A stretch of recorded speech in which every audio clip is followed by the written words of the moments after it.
A nós aqui no templo permanecemos. Eu convido você a abrir a sua Bíblia no livro de Atos dos Apóstolos, no capítulo de número 4. Quero estar nessa noite expondo os versículos de 23 a 31.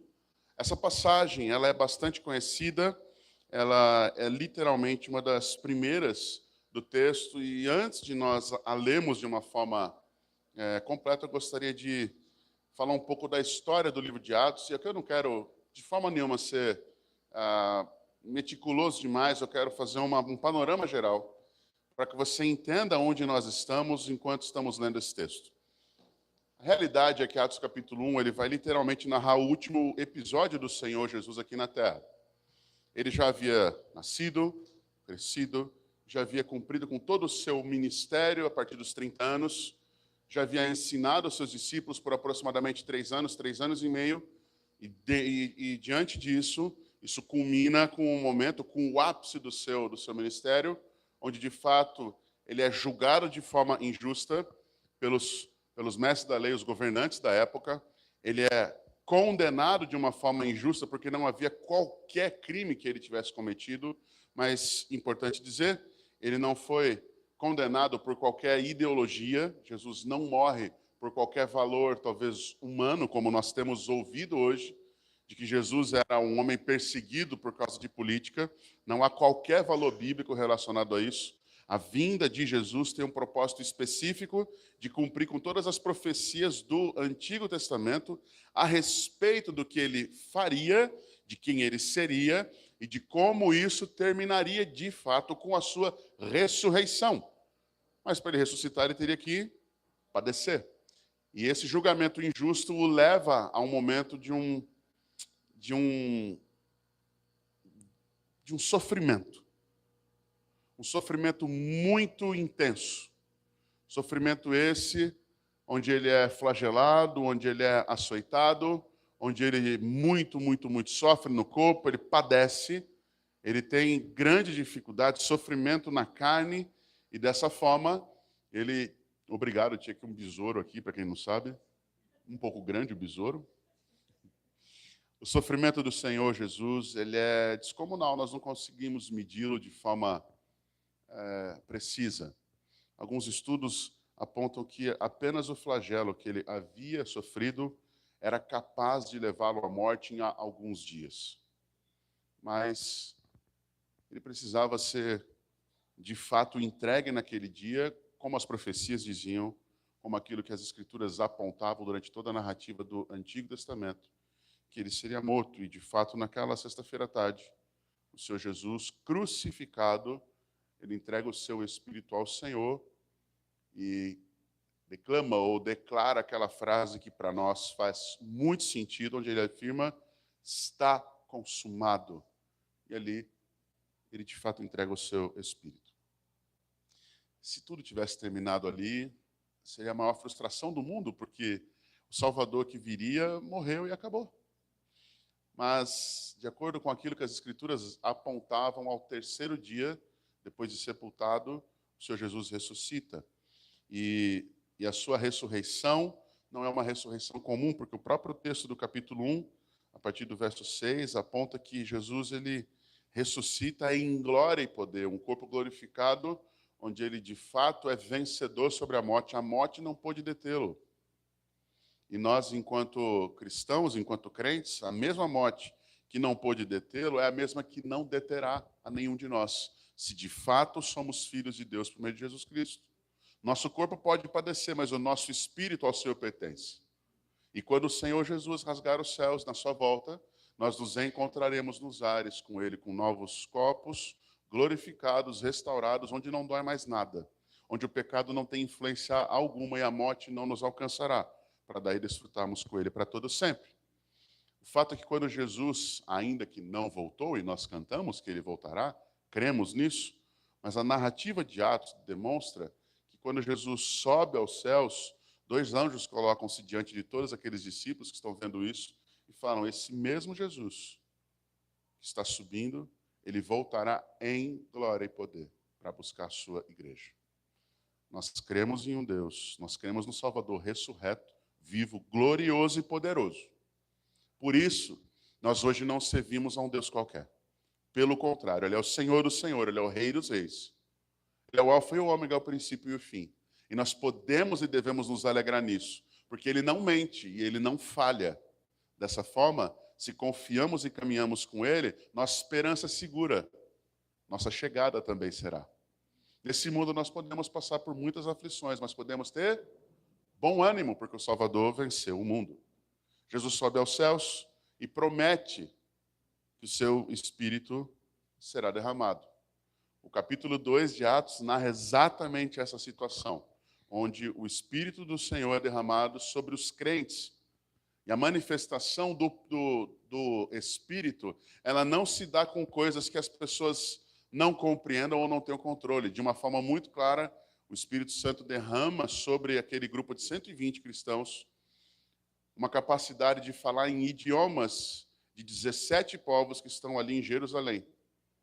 Esses que haviam vindo para celebrar a festa do Pentecostes em Jerusalém, ouvem nas suas línguas maternas as maravilhas do Senhor, as verdades do Evangelho. E eles perguntam, como é que esses galileus que não entendem nossas línguas, falam na nossa língua materna aquilo que o Senhor está fazendo? As maravilhas do Senhor? O Espírito Santo é derramado não para que pessoas caiam de costas, não para que você fique rico. O Espírito Santo ele é derramado de uma forma poderosa para que a igreja do Senhor tenha a autoridade de Cristo que foi dada por Ele para que ela pregue o Evangelho de forma verdadeira e genuína. Essa é a realidade do livro de Atos. O Espírito Santo é derramado para que a igreja viva de forma genuína e anuncie, pregue no poder de Deus. Não na capacidade ou oratória de qualquer homem, mas no poder e ação do Espírito Santo. Dessa forma, na primeira pregação em Atos 2, Pedro, um homem iletrado, um pescador, se levanta e diante de uma multidão imensa começa a proclamar a verdade de Cristo por meio do Antigo Testamento. De forma ousada, ele é usado pelo Senhor. Ao final do capítulo 2, a multidão e diversos, milhares dos que ali estão, olham para os discípulos e para Pedro e falam, que faremos, irmãos, diante de todas essas coisas? Dê o seu dízimo e será salvo. Arrependam-se e creiam no Evangelho.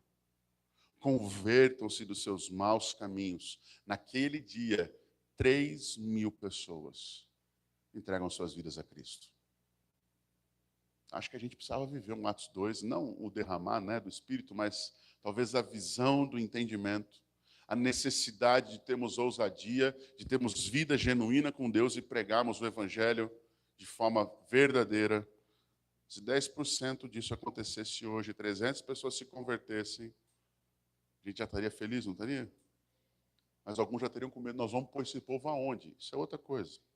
É melhor levá-los aos céus do que a gente ficar procurando lugar aqui primeiro. A realidade é que essa pregação e esse movimento todo chamam a atenção daqueles que mais ou menos 50 dias antes, haviam crucificado o Salvador Jesus. Eles achando que cortando a cabeça, o movimento todo pararia. Mas o fato é que Jesus ressuscita, comprovando que tudo aquilo que ele já havia feito e dito é motivo de termos esperança, porque ele de fato venceu a morte. E aquele grupo que era de 120 pessoas, agora tem mais de 3.000 pessoas comprovando e vivendo a verdade de Cristo. Tendo não só o conhecimento sobre Cristo, mas agora a presença do Espírito Santo, não mais ao seu lado como Jesus estava, mas agora em nós, dentro, nas nossas vidas, em nossas mentes e corações. O que ocorre? Capítulo 3 demonstra que quando Pedro e João vão entrar lá no Templo Formosa, uma das falas do Senhor Jesus, que em nome dele faríamos sinais maiores que o dele, acontece. Há um paralítico na porta. Um homem de nascença, sem qualquer movimento. Quando aqueles apóstolos chegam, o paralítico talvez ali esperando dinheiro, olha para eles. E o que é que eles falam?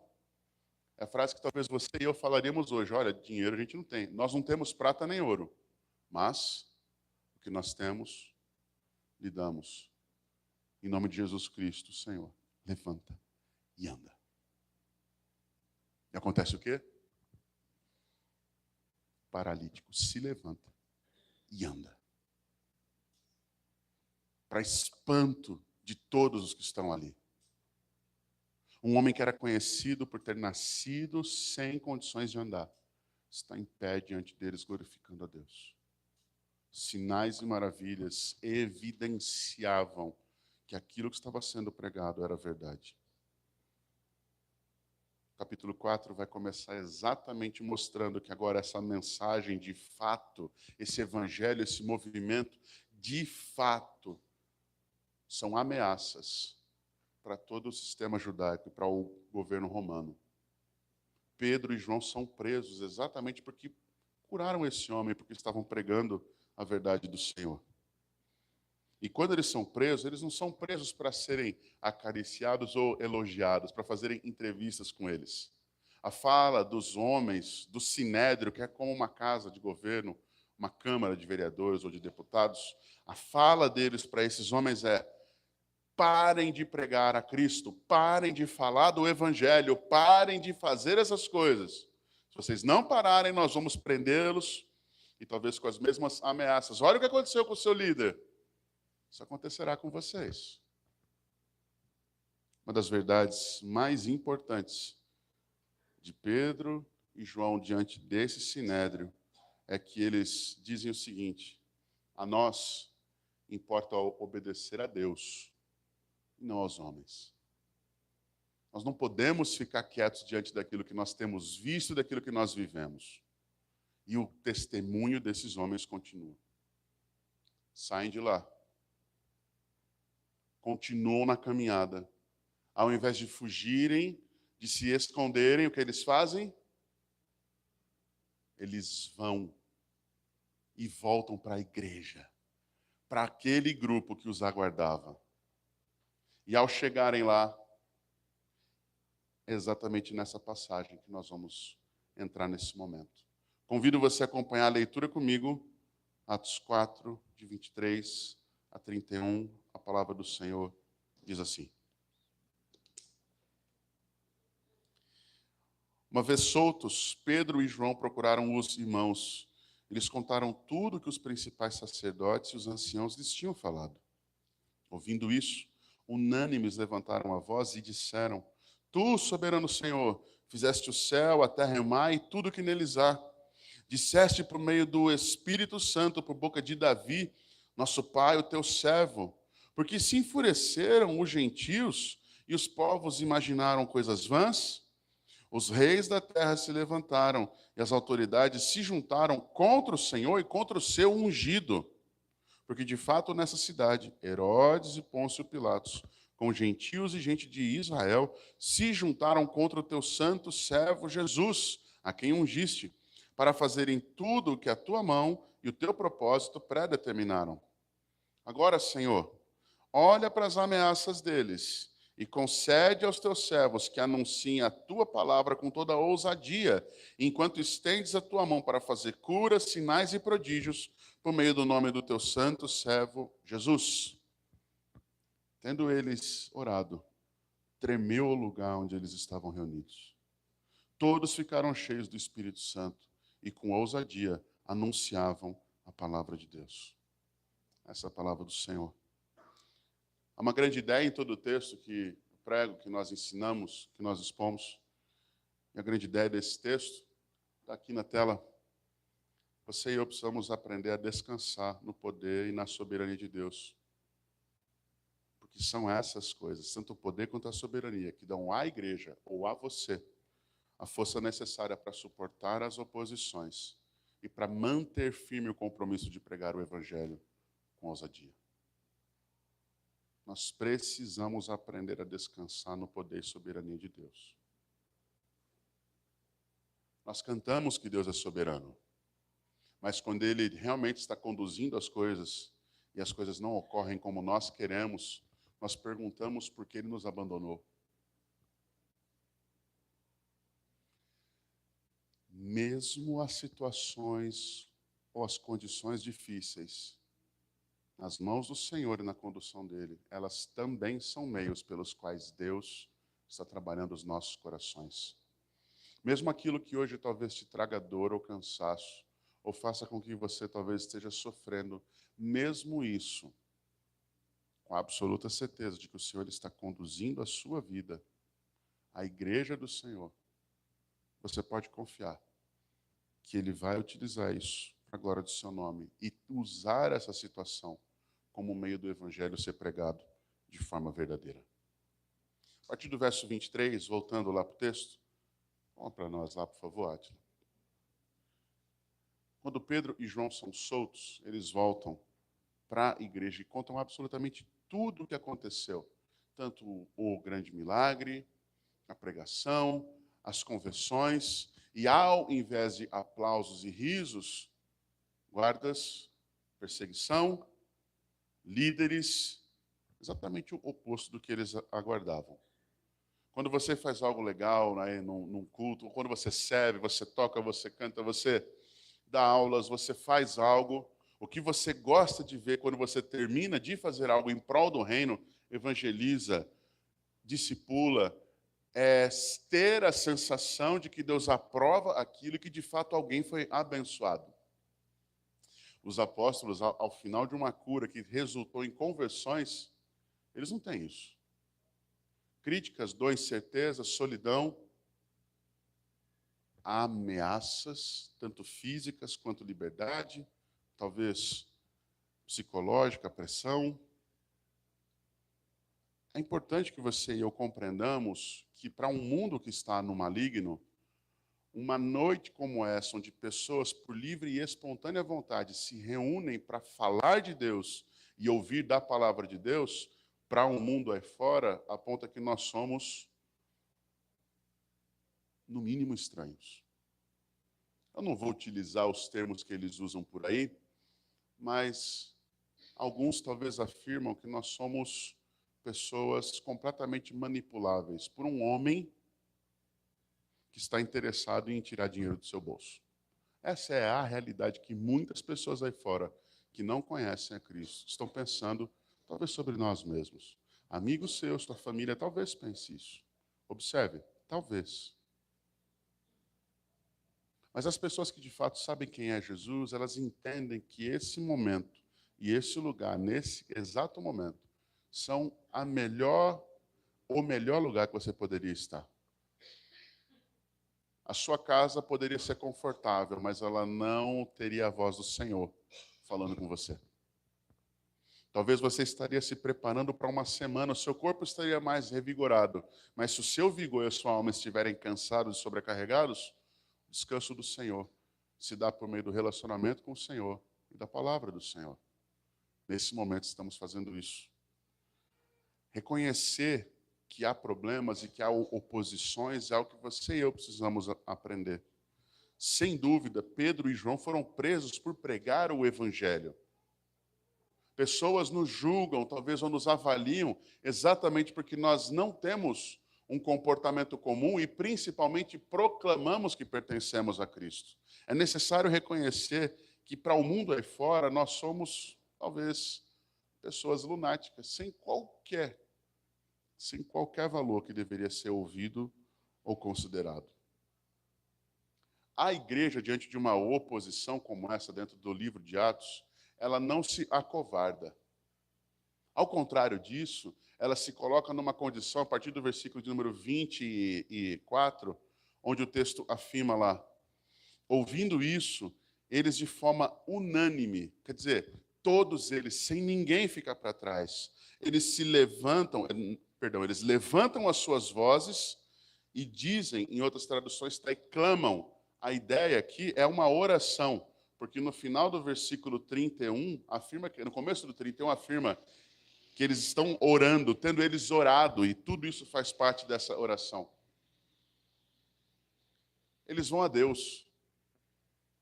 Eles não se queixam com amigos do que está acontecendo. Eles não procuram políticos, redes sociais. eles não vão a sindicatos, eles não procuram pessoas que têm mais influência ou poder do que eles. Eles descansam os seus corações e têm a esperança naquele que muda cenários, naquele que transforma situações. Eles vão a Deus e ao Senhor começam a falar o seguinte, verso 24 continua dizendo, a oração deles é: Tu, soberano Senhor, fizeste o céu, a terra e o mar e tudo que neles há. Como é que eles chamam Deus aqui? Soberano Senhor. A gente canta isso. Nosso Deus é soberano. Ele reina antes da fundação do mundo. Foi Ele que criou os céus dos céus, a separação das águas. A gente canta isso. Mas quando a soberania de Deus é exercida sobre nossas vidas e não nos agrada, nós começamos talvez a duvidar de que Ele é tão Senhor assim. Talvez nós questionamos se o Senhor nos ama tanto assim. Quando o dia escuro chega, nós nos perguntamos: onde está a luz do mundo? Ele continua brilhando. O problema é que muitas vezes, por conta das circunstâncias ou dos problemas, nós nos focamos neles e deixamos de ter olhos fixos no Senhor.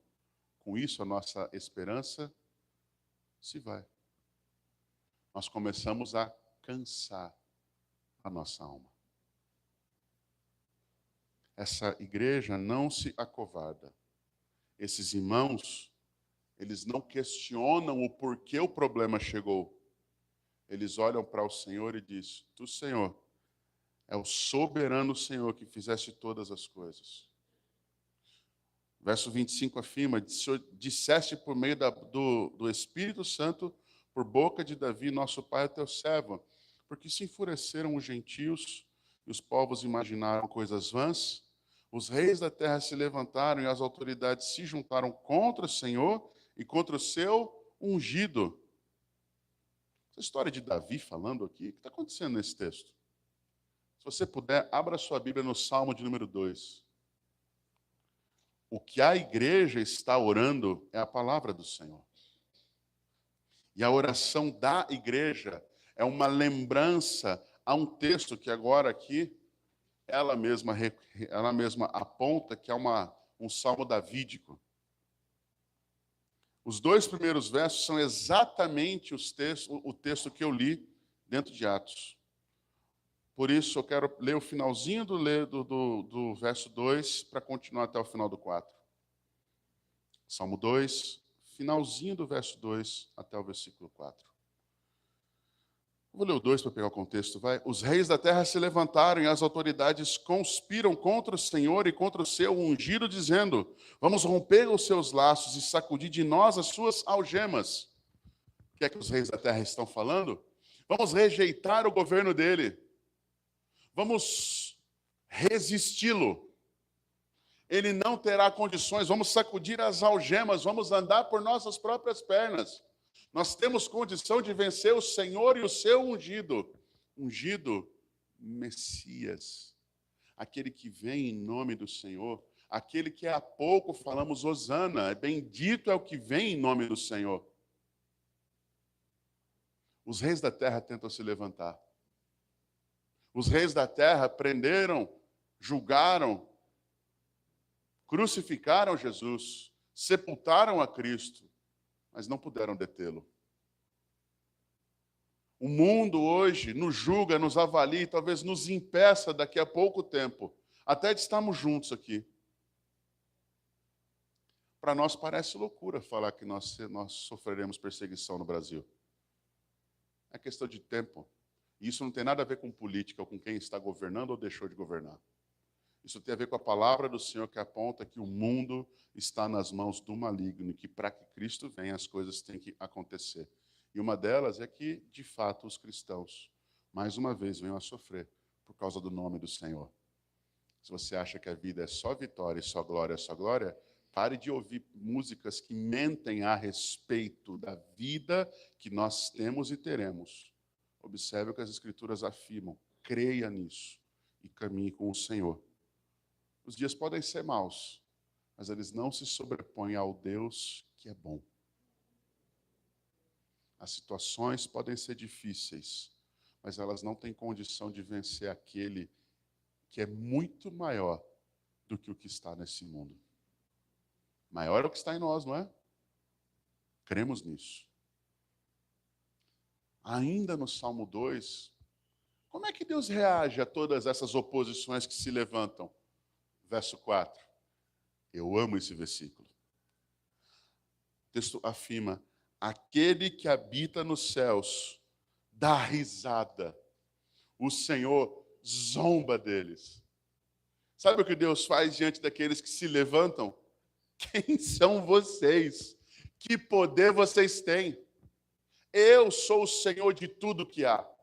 Eu sou aquele que tem poder. Eu sou aquele que mede toda a criação pelo palmo das mãos. Quem são vocês? Que poder vocês têm contra mim? Esse é o Deus que nós servimos. Esse é o Deus a quem nós louvamos nessa noite. Por vezes nós nos esquecemos da seriedade e do poder que há no nome do Senhor Deus. Nós nos esquecemos porque nós nos acostumamos, talvez, a pedir, a nos relacionar com Deus pensando apenas nessa vida. Queridos, Ele é o Senhor da eternidade, o tempo não é nada para Ele. Ele é o Deus da criação, mas a criação partiu dEle. Ela está sobre o domínio dEle. Ele é rei sobre todas as coisas. Os inimigos podem se levantar, o que Deus faz com eles? Ele ri deles. Que poder eles têm? Diante do Senhor, eles não são nada e ninguém. Esse é o Deus que nós servimos. Eu não estou falando que você tem que ver uma vida triunfalista, que você vai declarar a vitória. Meus irmãos, a Bíblia afirma, o Senhor Jesus, que é Deus, afirma que nesse mundo nós teremos aflições, mas aqui nós podemos ter o quê? Bom ânimo. Por quê? Qual é a afirmação do Senhor Jesus? Eu venci o mundo. Meus queridos, os líderes desse mundo podem se levantar. As famílias podem virar-se as costas a nós. Nós podemos e talvez sofreremos perseguições, mas saiba disso, nem todos os poderes militares, políticos, financeiros, seja o que for, que se levantarem contra o Senhor e contra o seu povo, nenhum deles prevalecerá. Eles jamais vencerão. Isso precisa estar firmado na nossa mente e no nosso coração. Por quê? Porque quando os problemas se levantarem, as situações se propuserem a nos derrubar, nós precisamos trazer à memória aquilo, quem nos traz esperança. Ele é infinitamente mais poderoso, eles jamais vencerão. A igreja reconhece que, de fato, o Sinédrio está se levantando lá em Atos. Mas antes dela reconhecer o opositor, ela se volta ao seu Redentor e confia naquilo que ele prometeu. Quando nós temos problemas, às vezes nós já chegamos pedindo para Deus com tanta falta de fé, que a nossa frase é tipo assim: Senhor, olha, sei não, viu? Olha, não sei nem se o Senhor resolve isso. Você quer ver como a gente faz esse tipo de coisa sem querer? Quando você vê uma pessoa extremamente complicada, difícil, chega para ele e fala assim: olha, esse aí é só Jesus, viu?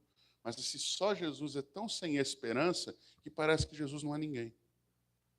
Não tem poder nenhum. Meus irmãos, só Jesus é suficiente. O poder que há nele é pleno, é a plenitude de tudo que há. Precisamos confiar no Senhor. Por vezes, nós falamos de uma fé que não estamos experimentando porque deixamos de confiar, deixamos de lembrar, deixamos de trazer à mente e o coração quem de fato é o Senhor. A igreja reconhece que está sendo perseguida, mas ela afirma isso de uma forma um pouco diferente. Por que eles estão sendo alvos daquela perseguição? De fato, não. A igreja está sendo perseguida Porque Jesus foi perseguido. Versos 27 e 28 afirmam isso. Porque, de fato, nessa cidade, Herodes e Pôncio Pilatos, com gentios e gente de Israel. Voltei a Atos, tá ok? Esqueci de falar isso. Atos 4, 27 e 28. Porque, de fato, nessa cidade, Herodes e Pôncio Pilatos, com gentios e gente de Israel, se juntaram contra o seu santo servo Jesus, a quem ungiste, para fazerem tudo o que a tua mão e o teu propósito predeterminaram. Se eles se juntaram contra Jesus, e Jesus está vivo, Jesus ainda é o alvo da oposição. Mas por que nós somos perseguidos, ou por que essa igreja está sendo perseguida? Porque agora eles são habitados pelo Senhor Jesus, por meio do Espírito Santo. Porque eles hoje caminham ao lado daquele Jesus que, quando sobe aos céus, fala: e eu estarei com vocês todos os dias, até a consumação dos séculos. Se vocês andam comigo, vocês têm um alvo no seu peito, que torna vocês alvos desse mundo, motivos de perseguição. Mas observe como eles entendem isso. O verso 27 termina dizendo que eles estão lutando contra o santo servo Jesus a quem ungiste. Mas o 28 aponta quem está conduzindo a história toda. Eles se juntaram contra o seu santo servo Jesus, a quem ungiste, para fazerem tudo o que a tua mão e o teu propósito predeterminaram. Foram Herodes e Pôncio Pilatos que de fato crucificaram Jesus? Eles executaram as ações, mas quem havia predeterminado, quem havia conduzido pelos propósitos o que iria acontecer, foi o próprio Senhor Deus. Por quê? Porque desde o Éden, desde antes da criação do mundo, o Cordeiro havia sido imolado em favor dos pecadores. Ele havia sido entregue para que você e eu hoje pudéssemos ter vida. Salvação custa? Custou tudo. Custou a Cristo. Cristo venceu a morte, ressuscitou. Para nós a salvação custa? Custa. É necessário renúncia, é necessário abnegação, busca por santidade. Ninguém é salvo para ficar deitado em berço esplêndido. Nós somos salvos em Cristo para sermos moldados à imagem dele, para que o caráter dele seja impresso em nós e nos transforme dia a dia, de glória em glória. Não porque sejamos merecedores, mas porque ele é gracioso, Senhor. Eles se juntam contra o Messias, mas era necessário que tudo acontecesse conforme a mão do Senhor e o propósito do Senhor haviam predeterminado. Não há uma folha sequer que caia, que o Senhor não tenha domínio e propósito sobre isso. Não há uma situação que ocorra na sua vida, não há um propósito, não há uma noite como essa em que você está aqui ou nos assistindo em casa, ouvindo esse sermão. Não há qualquer situação que o Senhor não tenha domínio e controle, além de ter propósitos. Qual é o propósito do Senhor com você? Eu não posso decifrar, porque isso é absolutamente com você. Qual é o propósito do Senhor com a sua família? Quais são os propósitos do Senhor com essa igreja local aqui em Extrema? O fato é que Deus, pelo seu poder, pelo seu senhorio absoluto, pela sua soberania que é inquebrável, Ele não está dando liberdade para que você e eu façamos simplesmente o que nós queiramos. Ao contrário, Ele está conduzindo a história com a sua mão poderosa para que você e eu nos submetamos a Ele e vivamos para a sua glória. Sabe por que às vezes estamos sofrendo? É porque nós estamos resistindo à condução do Senhor. Dizendo não para aquilo que o Senhor disse sim. Dizendo sim para coisas que Deus disse não. Se afaste, rejeite. Sabe por que nós padecemos? E por vezes estamos sem fôlego, sem força? porque nós queremos que o Senhor abençoe os nossos planos, porque nós queremos que o Senhor faça a nossa vontade. Mas a vontade que é boa, perfeita e agradável é a dele, à medida em que nossa mente e nosso coração são renovados, transformados, de acordo com Romanos 12, 1 e 2.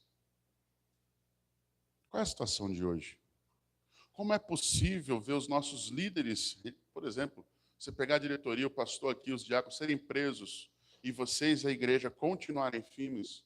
Os apóstolos daquela comunidade foram presos. E quando eles são soltos, o povo, ao invés de fugir, eles permanecem. E essa permanência não é motivada pelo que os homens podem fazer, mas ela é motivada pela certeza de quem Deus é. E pela convicção de que Ele continua Senhor soberano sobre todas as coisas. A prova disso se mostra pela declaração de confiança que a igreja do Senhor tem. Versos 29 e 30. Nós estamos caminhando para a parte final do texto. Agora, Senhor, olha para as ameaças deles e concede aos teus servos que anunciem a tua palavra com toda ousadia. Eu vou repetir. Ouça bem. A oração deles ao Senhor.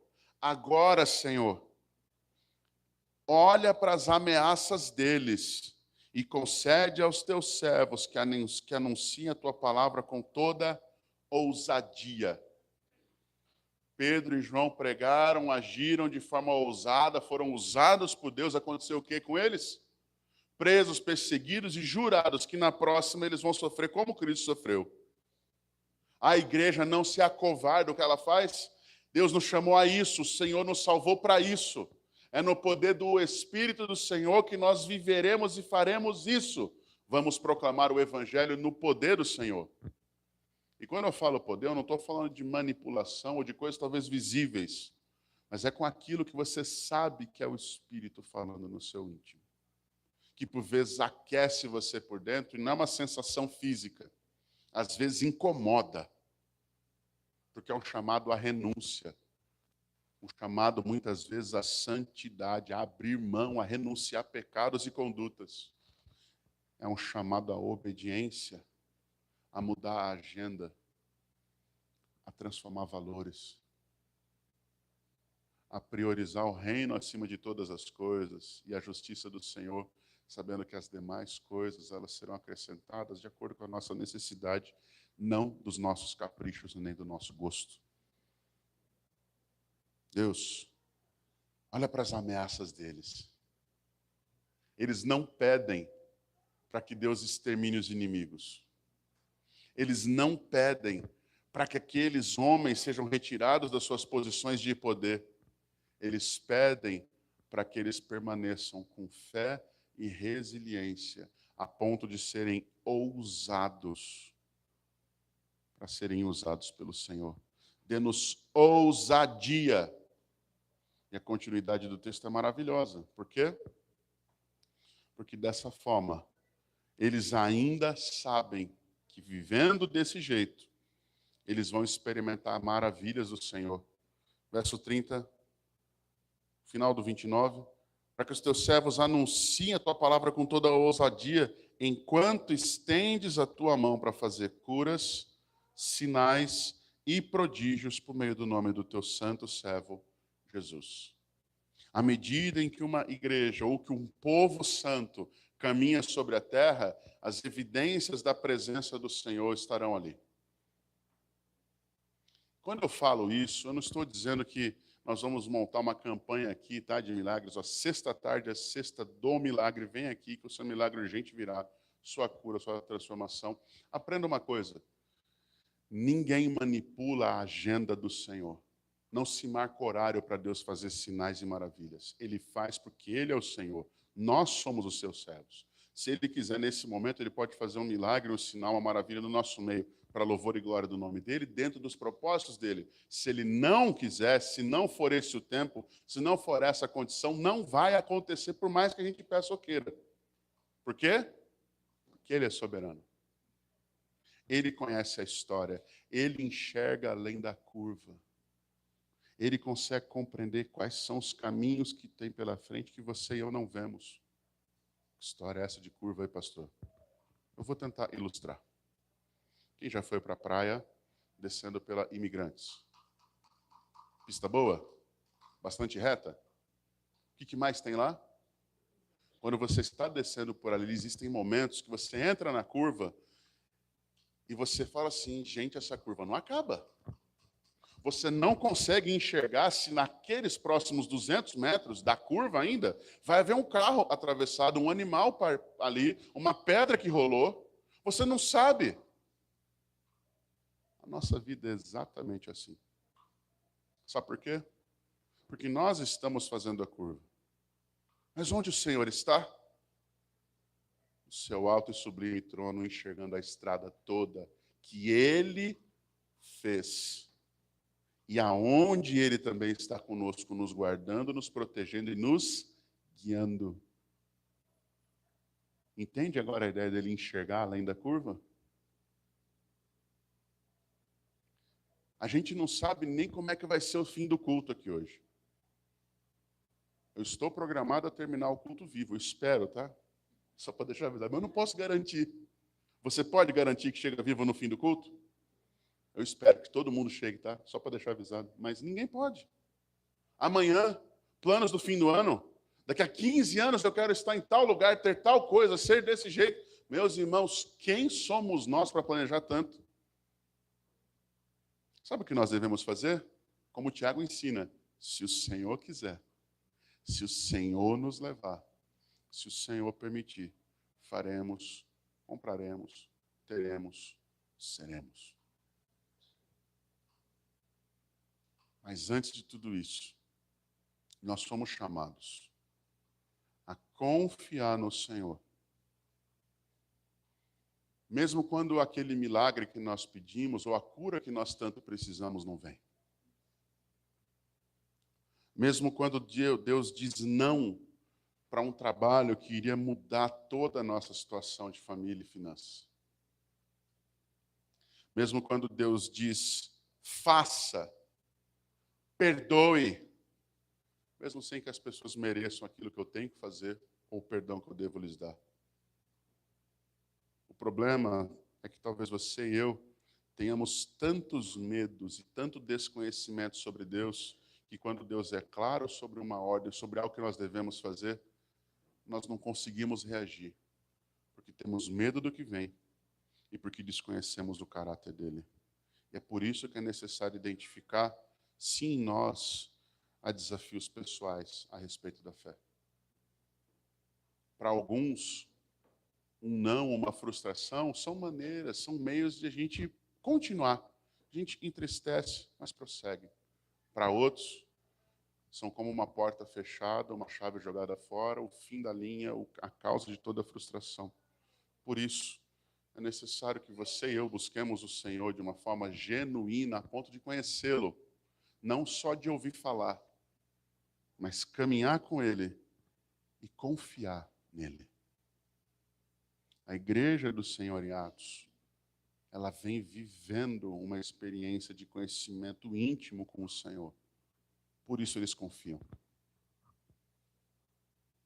É necessário que nós, individualmente, mas também enquanto igreja, busquemos uma vida de santidade.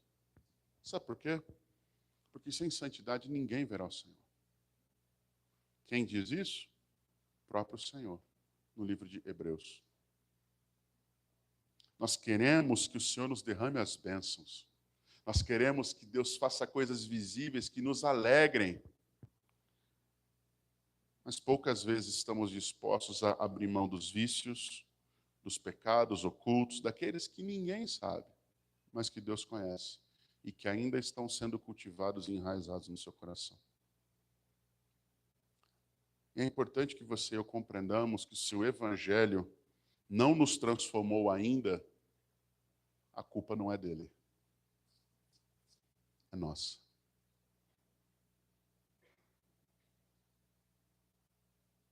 Deus não tem culpa na nossa falta de santidade.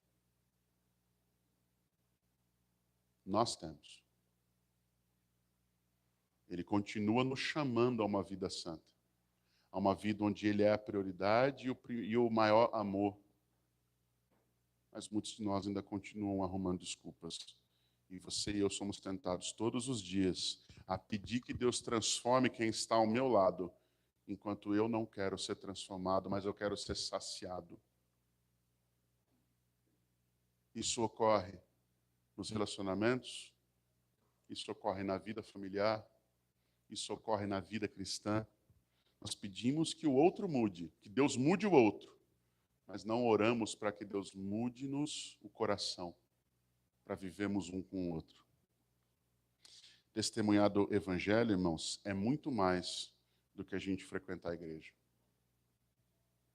Testemunhar do Evangelho é viver o amor de Cristo, aonde quer que nós estejamos.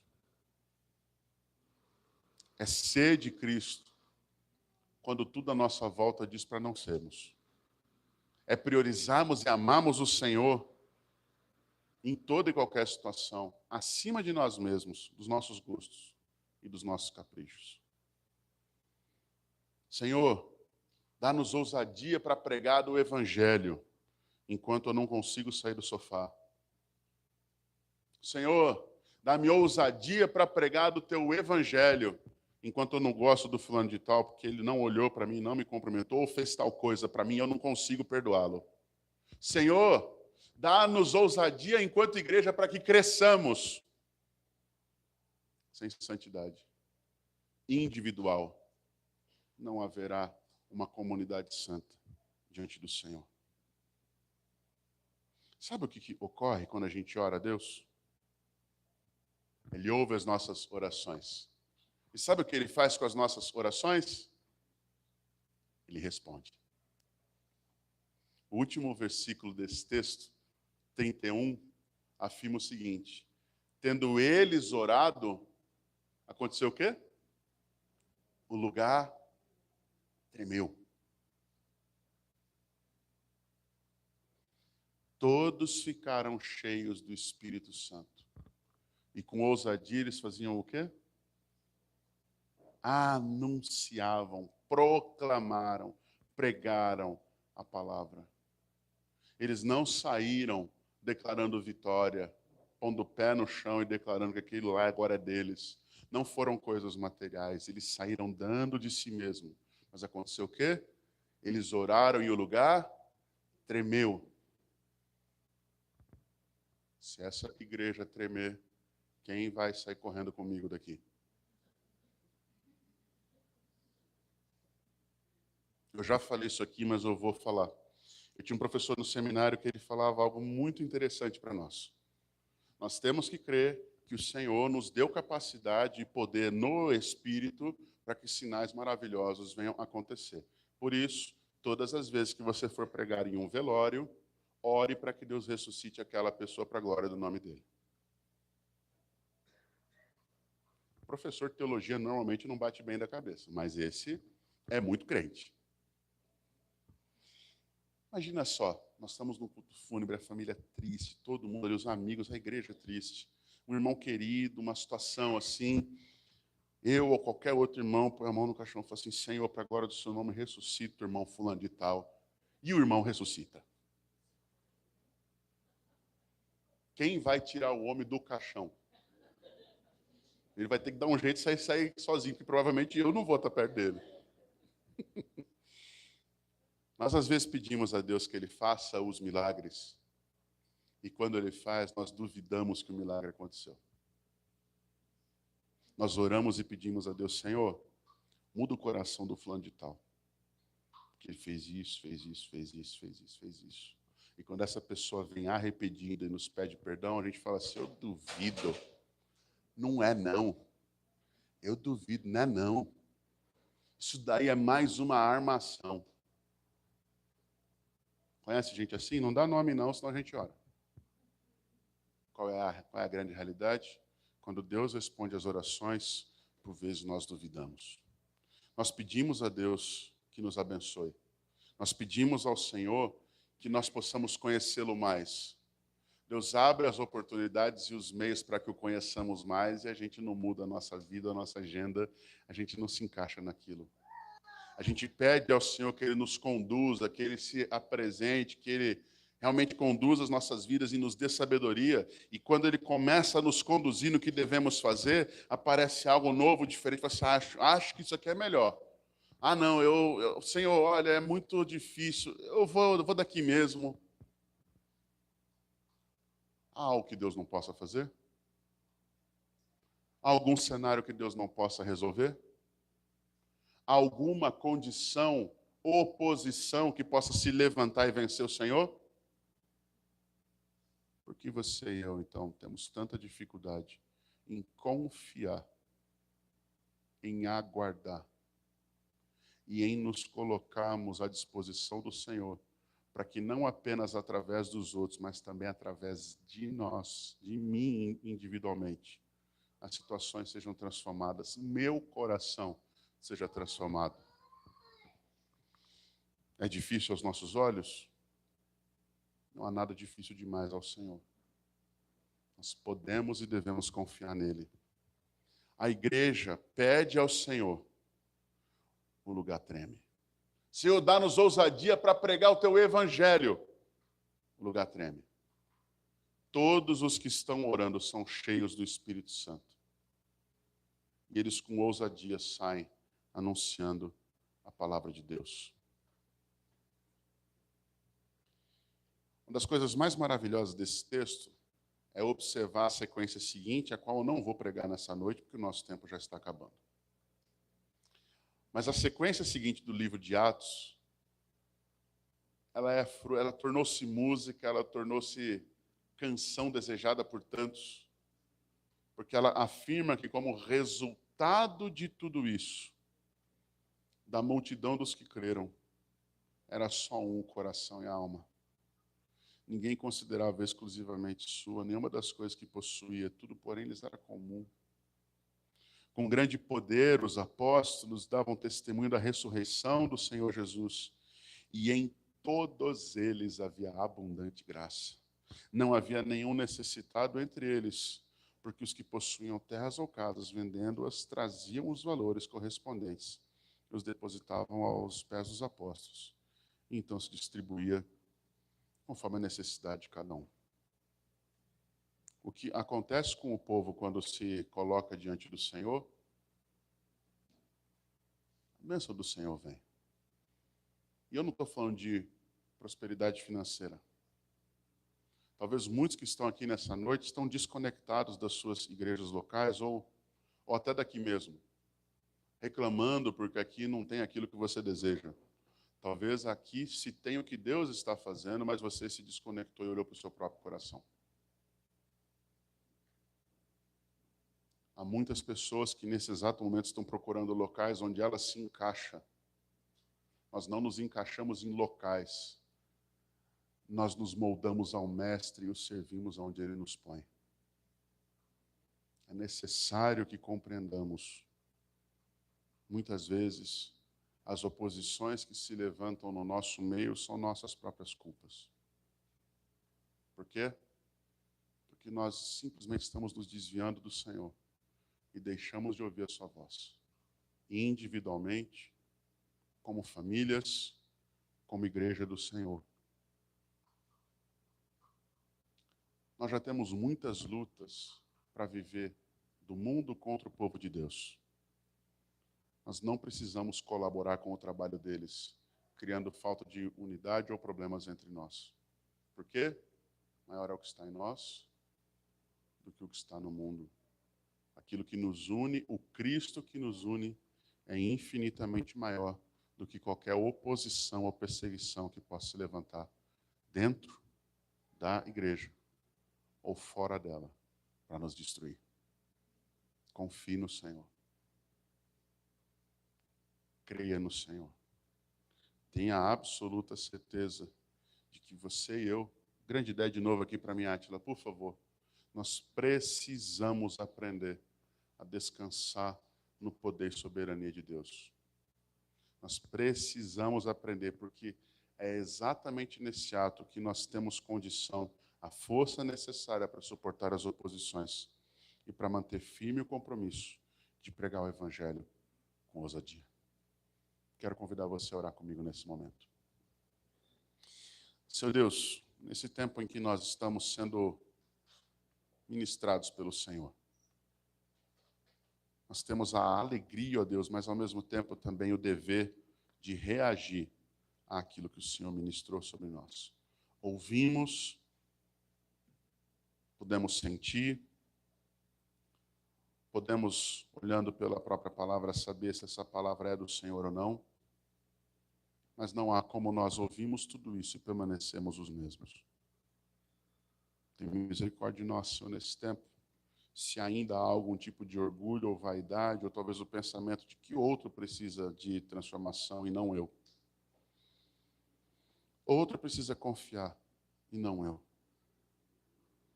Outro precisa depender e não eu. Tem misericórdia de mim nesse tempo, Deus. Tem misericórdia de nós. Obrigado, Pai, porque a sua palavra, de uma forma como apenas o Senhor pode fazer, ela nunca volta vazia.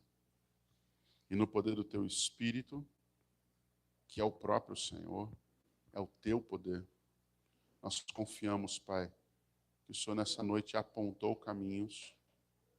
Durante esse tempo de ministração, o Senhor tratou feridas, o Senhor mostrou ações e reações que devemos fazer e ter. O Senhor falou conosco. Tem misericórdia de nós para que não fiquemos olhando e não façamos nada. Promove no nosso coração, ó Deus, arrependimento, se há ações ou coisas que temos feito que desagradam o Senhor. Dá-nos, ó Deus, a condição de permanecer firmes se já temos caminhado contigo de uma forma verdadeira. Tira, ó Deus, essa ideia de que devemos avaliar a vida dos outros enquanto fechamos os olhos para nós mesmos. Nos ajuda a nos examinar pessoalmente, diante dos crivos e desejos do Senhor. Nos avaliarmos, ó Deus, enquanto teus servos, enquanto aqueles que o Senhor concedeu dons para servi-lo. E não avaliar o que os outros deveriam fazer, mas o que eu pessoalmente preciso fazer. Nos ajuda nesse tempo, Pai, a não nos acovardarmos diante de oposições dentro ou fora da igreja. Mas especialmente, ó Deus, a não nos acovardarmos nesses últimos dias que o mundo ainda tem. Dá-nos resiliência, Senhor, a condição de permanecer firmes, inabaláveis no Senhor, mesmo que tudo à nossa volta esteja mal. Mesmo que talvez os nossos desejos pessoais não estejam sendo atendidos, lembra-nos, Deus, de que não há prazer maior do que termos a esperança de que um dia estaremos plenamente satisfeitos no Senhor para todo o sempre, na Nova Jerusalém, na morada celestial. Fortalece o nosso coração e o nosso íntimo para a glória do teu nome. A oração que fazemos agora, Deus, em nome de Jesus. Amém. Nós vamos cantar mais uma música agora para encerrar nossa celebração. Eu quero reforçar a nossa gratidão a cada um dos que está nos visitando nessa noite. Uma alegria, um prazer tê-los conosco. Que vocês possam sentir-se bem no nosso meio. Que nós também lembremos das atividades da semana, mas também lembremos, irmãos, de orar uns pelos outros, para que juntos caminhemos fortalecidos no Senhor. Quero lembrar os irmãos de uma coisa que, na hora que estávamos fazendo os nossos avisos, eu não vi, a gente esqueceu de colocar. Queridos, a classe de novos membros vem por aí. Dia 17 ela deve iniciar. Se você deseja tornar-se membro em nossa igreja e ainda não falou comigo, com o Ataliba ou com o Léo, por favor, nos procure. O Ataliba estava aqui na frente. Léo, levanta a mão, só para o pessoal lembrar que é esse rapaz que começou dirigindo o culto. E eu sou o pastor Joel, você pode falar comigo também. Fale com nós três aqui. O que o Léo fez aí, gente? É, melhor deixar para lá. Vamos orar pela sua vida, Brígida. Esse óculos não está funcionando. Fale conosco para que nós possamos ajudá-lo a organizar as coisas para iniciar a classe de novos membros em breve. Vamos colocar em pé. Eu vou impetrar a bênção. Após a música, estaremos encerrados nessa noite. Deus os abençoe. Senhor, te bendizemos por todas as tuas bênçãos sobre a nossa vida. Agradecemos, ó Deus, pelo Senhor falar conosco de tantas formas. colocamos essa semana que está começando em tuas mãos, para que o Senhor de fato seja Senhor sobre nossas vidas em toda e qualquer circunstância. Que a tua graça, ó Deus, que o teu amor, que as consolações e exortações do teu Espírito Santo sejam derramadas sobre nossas vidas hoje e sempre. É a nossa oração, confiados em ti, em nome de Jesus. Amém.